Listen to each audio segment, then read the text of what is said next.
Does anyone remember that movie? I'm going to drift off for a minute. It's Friday. Give me a break for 1 minute so I don't have to do any Republican talk for one more minute. I keep making this point to friends because I'm alone every night with a TV tray and my dog while I'm watching television. It's actually the way I want it. I don't have energy after a show to talk to a soul. I don't. But nevertheless, I miss the rich immigrant family life I had when I was a kid. My father was an immigrant. I don't want to do a Rubio on you. My father was an immigrant. My uncles were immigrants. One of them was. And they all were either first generation or immigrants.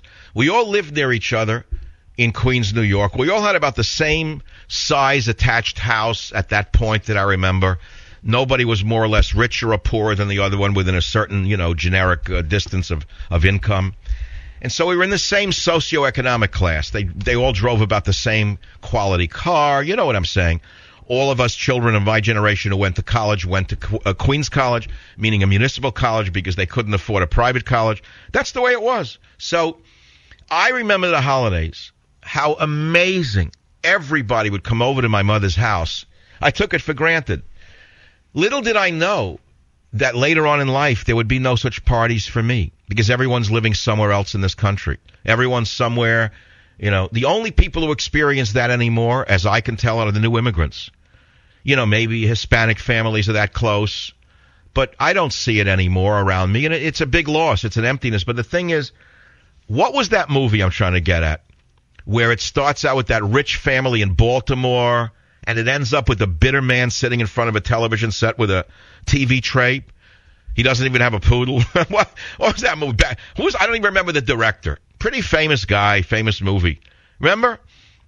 Is there anyone out there who can find that answer? You'll get a free copy of the book. No, whatever. Anyway, 1-800-449-8255. I just said it to one of my relatives. I actually called a cousin of mine in Rhode Island yesterday. I haven't seen him for 2 years. He was like a neighbor of mine. We grew up like brothers, especially after I lost my brother because he was younger. I adopted him as a younger brother. I loved him very much. But, okay, he lives there. I never see him. I had to talk to a relative yesterday. It's Labor Day weekend. No one's around. The whole family's somewhere else on a ship. I'm with the dog. Now, truthfully, I'm lucky enough to have some friends out here that I like. I don't see that often, so I'm taking about 8 friends out on my boat Sunday. I decided I'll put it together. I'm going to do a little thing, drop anchor off a certain cove I know in the San Francisco Bay that my character, Jack Hatfield, in Abuse of Power, knows very well. In fact, my friends are not going to believe I'm going to give them a narrated tour of my novel as we go by some of the scenes from my novel, Abuse of Power. So I'm looking forward to that, but it's not family. They're nice people, but, we're not blood. I mean, blood is blood. And they're all in the ground. Basically, they're all in the ground or they're living somewhere else. That's all. Who's the movie? Anyone got the movie? Did they call in yet? Not one caller knows the movie set in Baltimore. Starts with the big huh? Avalon. Bingo. Who called in with that? You got it? Then I'm sending you a copy of the book. You have a case of it already. No, Avalon. Who was the director? Does anyone remember Barry something? Barry whatever. He did Diner, right? He did Diner.